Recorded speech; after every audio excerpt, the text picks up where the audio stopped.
guys, welcome back. இன்னைக்கு veg லவர்ஸ்க்கு ஒரு சூப்பரான ரெசிபி தான் பார்க்க போறோம்.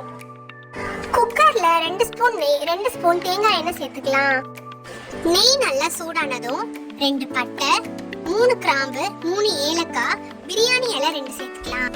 அது கூட ஒரு வெங்காயத்தை மீடியம் சைஸ்ல கட் பண்ணி வச்சிருக்கேன். அதையும் சேர்த்து நல்லா வதக்கிக்கலாம். வெங்காயம் 2 நிமிஷம் நல்லா வதங்கினோடனே 5லேருந்து 6 முந்திரி சேர்த்துக்கலாம்.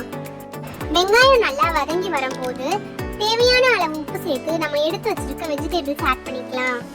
நான் இன்னைக்கு கேரட், பீன்ஸ், உருளைக்கிழங்கு எடுத்திருக்கேன். நம்ம இந்த வெஜிடபிள்ஸ் கூட ப்ரக்கோலி, மஷ்ரூம், காலிஃப்ளவர் இதெல்லாம் சேர்த்துக்கிட்டாலும் இன்னும் நல்லா டேஸ்டா இருக்கும். வெஜிடபிள்ஸ் ஒரு 5 மினிட்ஸ் வதக்கிட்டு அது கூட 2 ஸ்பூன் இஞ்சி பூண்டு பேஸ்ட், 2 பச்சை மிளகாய் சேர்த்து வதக்கிக்கலாம்.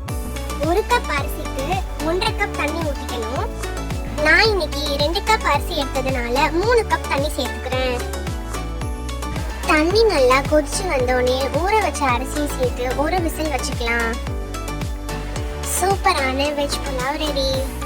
இதுக்கு சைட் டிஷ்ஷா சிக்கன் கிரேவி, பட்டர் மசாலா இதெல்லாம் வச்சு சாப்பிட்டா இன்னும் நல்லா டேஸ்டா இருக்கும். இதை ட்ரை பண்ணி பார்த்துட்டு எப்படி இருக்குன்னு கமெண்ட்ல சொல்லுங்க. தேங்க்யூ.